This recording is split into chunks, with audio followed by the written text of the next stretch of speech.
Hello everyone. I'll be presenting some of the results from our research on cross-layer design for embedded systems.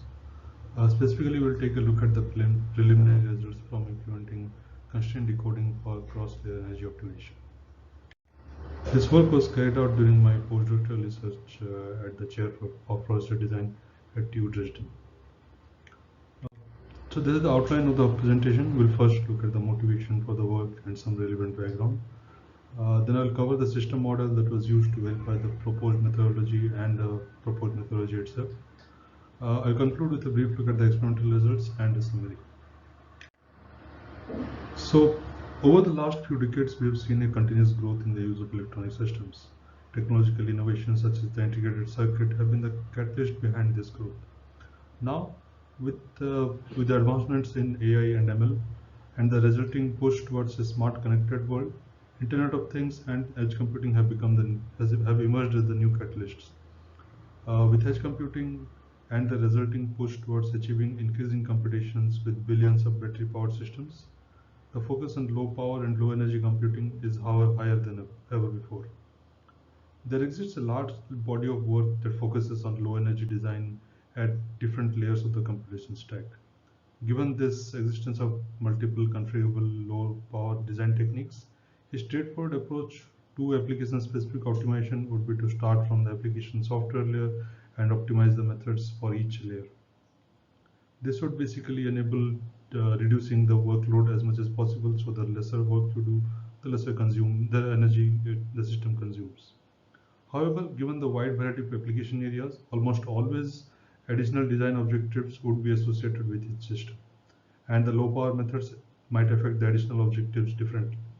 For instance, if we consider DVFS, dynamic voltage and frequency scaling, in addition to enabling low power dissipation, it also affects the software susceptibility of the system. Therefore, a more cross-layer approach to this at the system level is required for application-specific low energy design. Task mapping is one of the more frequently used system-level design processes for application-specific optimizations. It involves binding the constituent tasks of an application to the processing elements of a hardware platform, and then scheduling the tasks bound to each processing element. The related design space exploration can be achieved at design time or runtime, or a hybrid of both. With cross-layer design, there are additional degrees of freedom with task mapping, in addition to binding and scheduling, as now we have to select and configure the low power methods to be used for each layer. However, it does allow us to perform more fine-grained application-specific optimizations. Task mapping is usually performed for design objectives such as performance, which could be latency or throughput, and other objectives such as power, energy, reliability, etc. As I mentioned earlier, usually a combination of these objectives are associated with each system. In literature, multi-objective evolutionary algorithms have been widely used for design space exploration problems of large complexity. However, such methods do not scale well with constraint optimization, and most of the search time is spent in finding feasible solutions rather than optimal solutions. In our current work, we try to get around this problem by using constraint decoding. A novel approach of using satisfiability problem to restrict the search space to the feasible region was put forth in 2007. The approach involves representing the encoded genotype as a decision strategy for a satisfiability problem.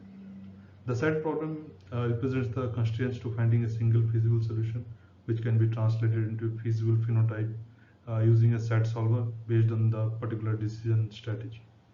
This decoding is done using the DPLL algorithm, which is capable of finding a feasible solution based on the decision strategy and can guarantee complete coverage of the feasible space. Each decision strategy corresponds to a point in the feasible design space. The genetic operators act on the decision strategy to generate new solutions. This approach has been demonstrated to perform well on hard constraint discrete optimization problems.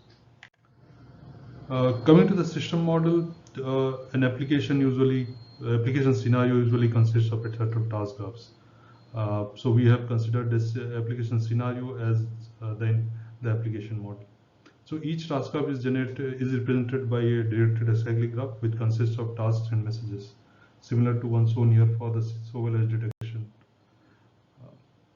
The tasks are executed on processing elements, and messages or edges between the tasks represent communication between the tasks.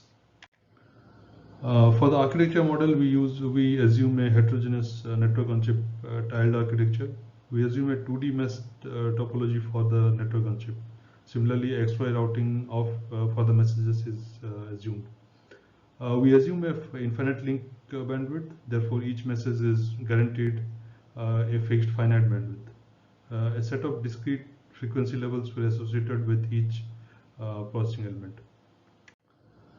If we look at the proposed methodology, we define the system synthesis problem, which is like the task mapping, the cross-layer energy-aware task mapping problem, as a pseudo-Boolean constraint problem, where each feasible solution of the constraint problem corresponds to an assignment of the involved variables, representing a task mapping.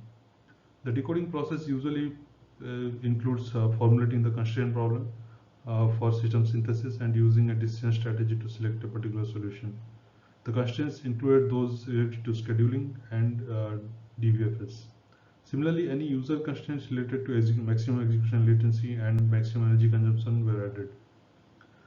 The assignment of variables by the pseudo-Boolean solver are processed during the evaluation. The evaluation includes converting the raw assignments to a viable task mapping using priority-based scheduling. The infeasible space is learned by the meta-heuristic during runtime. This learning has significant impact on the design space. This learning ability of our approach contributes to the improvement of our popular techniques such as penalty function-based exploration. The constraint problem learns the infeasible space during search time by addition of new constraints in each iteration. These constraints not only remove the infeasible solution from the design space, but also leverage any monotonicities to increase the amount of infeasible points excluded from the problem definition. The decoding methodology and the learning methodology can be integrated in classic genetic algorithms, where the decision strategy acts as an individual. Special genetic operators to change the decision strategy while maintaining the efficiency of the coding were implemented. The variables in decision strategy are grouped together both during the initial assignment of the variables and while being operated by the genetic operators. With the proposed methodology, let's look at some experiment results. Let's begin with the experiment setup. So the meta-heuristic optimization framework was implemented using a Python package called DEEP, which stands for Distributed Evolutionary Algorithms package. We used SAT4, a state-of-the-art PB solver, as a decoder using custom decision strategy. Test runs for the complete embedded system synthesis benchmark, or the E3 suite, were used for the experiments. We extrapolated frequency scaling data according to dynamic power considerations. For a comparison, we compared the PB decoder-based design space exploration with penalty-based design space exploration with the latency or the time and energy as objectives. For unconstrained, so we reported the results in terms of the relative hypervolume, which is basically the hypervolume computed by the pseudo-Boolean strategy, with the ratio of the hypervolume computed by the pseudo-Boolean strategy and the normal penalty function-based exploration. We also reported the number of points in the Pareto front for both compared approaches. For unconstrained optimization, both the approaches perform almost similarly. A comparison between the two approaches shown here can demonstrate the efficiency of encoding of the pseudo-Boolean strategy. As you can see in the table, the similarities in the values obtained during design space exploration for a 4x4 HMP SOC without any constraints in the objectives illustrates that the efficiency of the encoding of the pseudo-Boolean strategy. The user constraints lead to a more focused design space exploration. The constraints of the problem definition need to be complete before the pseudo-Boolean strategy shows improvement. Here we saw single constraints on the energy on the problem statement. So the top table shows the results when we have the latency or the execution time as a constraint, and similarly the lower one shows the results when we have the maximum energy consumption as one of the constraints. So both these show the user specific, user defined constraints on the application. So these results do not include any cross-layer parameters. We can assume kind of a single DBFS mode and with a single like a single implementation for each of the tasks. So as we see over here, that we do not see any clear improvement for all cases in case of the PV strategy. Here the top table illustrates the results of a fully constrained genetic algorithms approach. The maximum number of implementations for the task is set to 10, and the maximum number of DBFS modes is also set to 10. The pseudo-Boolean strategy outperforms the normal approach by a significant margin. In the cases where the Pareto front is a non-empty set, the number of points in the Pareto front is much larger in the case of the pseudo-Boolean solvers based strategy. This can be attributed to a wider covering of the design space. The infinity values in the tables indicate missing feasible design points with the penalty-based approach. To summarize, cross-layer design can enable finer application-specific optimizations. However, we need to improve the design space exploration tools from simple meta-heuristic-based methods. To this end, we presented a pseudo-Boolean constraint-based design space exploration approach that exhibits good scaling for cross-layer energy optimizations. Thank you for your attention.